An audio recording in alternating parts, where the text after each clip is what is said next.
So a couple of years ago, I lost 80 pounds and I absolutely despised the way that I looked into the mirror. I remember waking up early on in my life and I had so many goals. I remember I wanted to play running back, I wanted to play linebacker, I wanted to be that high school hero in the football games, and ultimately none of it happened because I was just out of shape. I was fat, and I was not in the capability or the position to play running back, to play linebacker, right? I couldn't be that hero, right? I played offensive line just because of my physique. There were times with my physique that I thought I simply wasn't going to amount to anything with females because women just don't like fat guys, was that persona that I had when I was younger and that perspective that I had. And it shaped my identity, because I always tried to fit in because I was out of shape. I always felt down. I always would put myself down because I didn't have the physical appearance to other people, and it always beat me up. And I was 245 pounds my senior year of high school. Beginning of senior year, going into senior year, I was 245. 5'11", so I was borderline obese. That is just matter of the fact, right? And I decided, that I'd had enough.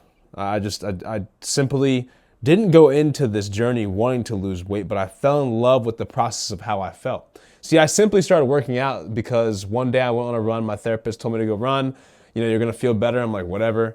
Went on a run, and I just felt happy, and the day was easier. And then I just kept working out. And before I knew it, I wasn't just showing up for the mental health benefits. I started to show up because I started to feel confident. I started to love myself. I started to pour into the Isaiah I always dreamed of and envisioned when I was a young boy. And that was so important to me. And I want to help you guys feel that same way because I know what it feels like to look into the mirror and absolutely despise what you see. I know what it feels like to simply hate who you are as an individual because you feel like you're not confident enough, or you have insecurities that make you feel like you are below everyone because of your physical appearance, and that starts to rub off on your mental.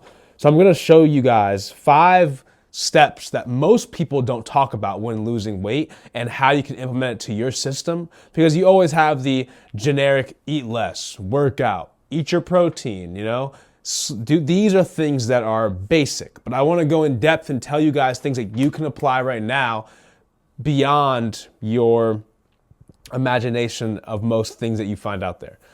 So the first step is what really helps me shred body fat is I would work out fasted, and I would live my day fasted. So what is fasting? It's when you don't eat for a certain period of time, and when you don't eat for that certain period of time, your body starts to use the fat on your body as energy. And since I was fat, I had plenty of energy, right? So how I would fast, and I'm going to keep it simple as possible, is you want to keep it in eating windows. So right now, it's 9:43 a.m., right? I won't eat until 10 a.m., and my last meal will be 6 p.m. So I just eat in eating windows. So you'll eat for 8 hours of the day. After that, you don't eat again, right? And then eventually you can move it up if you want to see better results. So for me, I started with 16-hour fasts, and then I would work my way into 18. Eventually, I did 20-hour fasts for about 3 months. And I shred body fat, dude. I was about 220 going into this weight loss journey in August of 2020. And about December 2020, I was 163 pounds. And personally, I wouldn't do what I was doing to any person that I'd ever work with. But I simply, the cake is in the pudding, the pudding is in the cake. I don't know the damn saying, but that just shows I lost 60 pounds like a blink of an eye. So I would fast. I would simply work out fasted as well, so my body used a little bit more fat as energy. And then I would immediately break my fast 15 minutes after. So your timing of your protein window does matter if you work out fasted. But if you guys have specific questions on that, then I'll of course answer that in a separate location. But fasting simply is a cheat code. Your body starts to use fat as energy. It starts to boost more on the human growth hormone. Your body can start to heal itself because you're constantly not stuffing it with food. And you also regulate your calories so much better when you fast. I can go on and on about fasting. I've done long fast, days on days, which is different, right? And I wouldn't recommend that when you're trying to lose weight because you want to build muscle. You don't want to just be a stick and have a bunch of extra skin on your body. It doesn't look good, right? But I would definitely recommend doing a 16-hour fast for any individual, even if he doesn't want to lose weight. But if you're looking to lose weight and maximize your potential, anywhere from 16 to 20 hours I think is good. I was able to get 2 meals a day in when I was doing 20-hour fasts. I was still hitting my protein. I was still getting 160 to 180 grams plus of, I was getting 180 to 200 grams of protein, still while eating 2 meals a day. So I would recommend fasting for any individual. You're going to shred body fat, and if you do it the correct way, then you'll be able to have that dream physique you always wanted. Second thing is water is your friend. I never realized the significance water has, you know.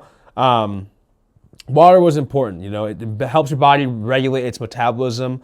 It's good for your body in general in terms of energy, hormones. Water and sleep, they go hand in hand. You know, I always slept well. You know, you have to sleep 7 to 8 hours is a perfect sweet spot, but 6 at the minimum.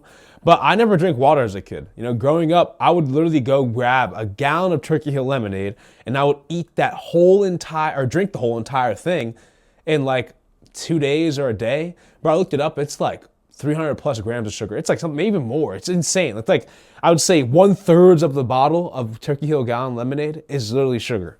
And that's just all going to fat. So I wouldn't drink any lemonade. I would drink juices, sodas, anything that was, I would drink flavored water before I drank water. It was like, I thought the water was just Satan, right? And I simply would hold me back from even regulating my fat and me losing weight. But when you do go into your weight loss journey, you have to prioritize water, you know? It's gonna help. This is the most important part. It helps so much with your cravings and it helps so much with regulating your appetite. So me, I had a big appetite. I was a big boy, bro. I used to eat 2 Domino's thin crust pizzas. I used to eat 2 Wendy's 4-for-4s. I would crush food like it was nobody's business, right? I used to be told I needed to have a feeding bag like a horse, my bro. And it always held me back. But once I started to prioritize water in my weight loss journey, it helped a lot. You know, I would drink a gallon of water a day plus, if not a little bit less. But it was always a gallon to a gallon and a quarter, a gallon and a half maybe of water a day. And that helped me so much because one, my cravings weren't as extreme. You know, when I had a craving, we'll talk about that later, but you know, I didn't have as many crazy cravings. I didn't crave the sweets. I didn't crave the pizzas that I always wanted to eat, the 4-for-4s, because my body's appetite, like my body was just using that water as energy and I wasn't going to lean on it.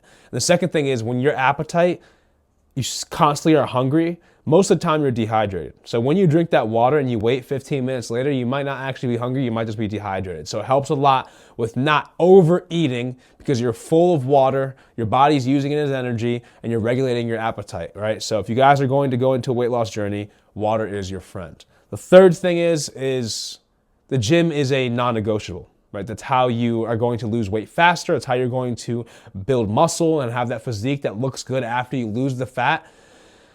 But the third thing is I would build my day around the gym. You know, it's about to hit 10 a.m. and I've already worked out. I built my day around the gym because I make sure it's a non-negotiable. So if you work a 9 to 5, build your day around the gym, not around your 9 to 5. If you have plans with your family, build the day around the gym, not the plans with the family. Of course, both those things are very important. But when you can build your day around the gym, you are always going to get it done. If you work out 5 or 6 days a week, you know, 4, 5, 6 days a week, you have to make sure that gets done. So that's how you build your build your physique. That's how you're going to build that weight loss journey into the man or the woman you always wanted to be. And if you build your day around the gym, it's going to get done. So it's like a priority. So you want to make sure you have an hour and a half of time set aside that you can go to the gym. And once you build your day from the gym and then on, that is what makes everything so much easier. Everyone has 24 hours in the day. We are given the same amount of time as probably one of the busiest men in the world, Jeff Bezos or Elon Musk. Those men are busy, right? They're elites, but they're given the same time as us and the same ability to exercise their time. So if you want to use excuses like I work a 9 to 5 or I'm tired or I don't have the energy, that's just bullshit. Build your day around the gym. If you work a 9 to 5, go to the gym at 7, shower, and then be ready and on your way at 8:30. Be ready by 8 a.m. by going at 6, right? Go after the gym, right? Or go after work. Go work out at 6 o'clock till 7:30, eat your meal, go to bed, right? Build your day around the gym. When you look at it like this, it makes everything so much easier. Fourth thing, right, is I'd fill my cravings time to time, but I wouldn't fill the cravings all the way. So I was always a Snickers guy. Right? I never was huge on candy, but I did like Snickers. I like Twix. I like those chocolate peanut butter nutty type of candies, right? And I could crush Snicks, especially on Halloween when you have those mini Twix or the mini-sized Twix or mini-sized Snickers. I'd love those. And I could crush them, but they were unhealthy. But what I would do is I would fill my craving to the point where I had that desire to have that Snickers bar. I had the desire to maybe eat some pizza or maybe do something. I would, once a week, I would fill that craving by taking a bite or two and putting it back. Sounds insane. Maybe not be for everybody. But I would literally have the Twix Mini or a full-size Twix or a full-size Snickers, and I would take a bite, fill that craving, enjoy it, love it, and then I'd have the self-control to put it back, right? And then I'd do this again 4 days later if I wanted that bite, and then I'd do it again and keep doing it again. That filled my craving of wanting that Snickers, the desire. I had it, I filled it, and it was like I kept building the muscle of self-control over time. The same could be said when I wanted a pizza slice, right? I'd maybe have a bite of pizza, 2 bites of pizza, and I'd put it back, and 3 days later, if I had that craving, I'd reheat it, and do the same thing. It's a crazy process for some people, but it's an amazing life hack for having your body still be able to lose weight whilst also filling your cravings, right? But you only want to do it maybe twice a week, if that. So don't lean on it. Last thing is, when you eat out with family, do not throw away your relationships. Don't throw away your relationships with your spouse, your loved ones, your friends, work people, like coworkers. Don't do that because it becomes unhealthy for your mental well-being and your spirit. So just know what to eat when you eat out. You know, prioritize whole foods when you eat out. Your plate should be prioritized protein first, and then fill in the rest with something like a vegetable, a fruit, a lean source of like a white rice, not a lot of it because it'll add up on your calories. But just prioritize protein when you eat out. Fill half your plate. Maybe like, okay, if I'm going to go out, let's say there's a restaurant called Local Provisions in my area. It's a really fine dining, nice restaurant. If I go there, I'm not going to grab the lamb burger. I'm not going to grab the fried dishes, or I'm not going to grab the pasta because the pasta is probably 1,100 calories on that plate. I'm going to prioritize getting the steak. I'm going to prioritize getting the chicken. I'm going to prioritize maybe getting salmon, right? Those things, instead of 1,100 calories, are probably about 500, anywhere from 500 to 800 if you get salmon, right? But that fills the void of, you can still go out, but it also fits your macros and your calories with trying to lose weight. So it's such a cheat code. So just know how to eat out, right? Prioritize protein when you eat out. Well, if you get a soda or you get juice or you get a drink, right? Don't drink that. Drink water, right? It's these little hacks that help so much when you're trying to lose weight. It's the same, if you're going to drink alcohol, which that's honestly a no-no in my opinion when you're trying to lose weight.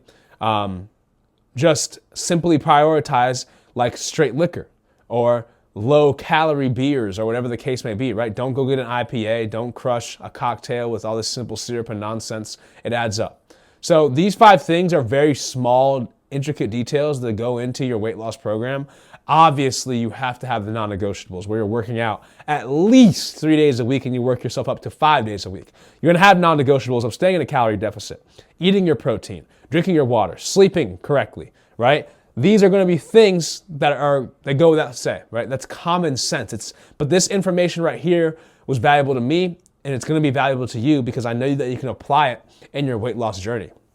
And if you don't know how to actually build your days around the gym, if you don't know how to stop the urge to fill that craving and not just eat the whole entire Snickers bar, or how to actually fast correctly, how to eat correctly, then I can simply help you guys build that dream physique you want. I've done it for me countless of times. I've did it for years on end to build my dream physique to where I am now. I'm 200 pounds just muscle. I used to be 240 pounds like you guys saw earlier.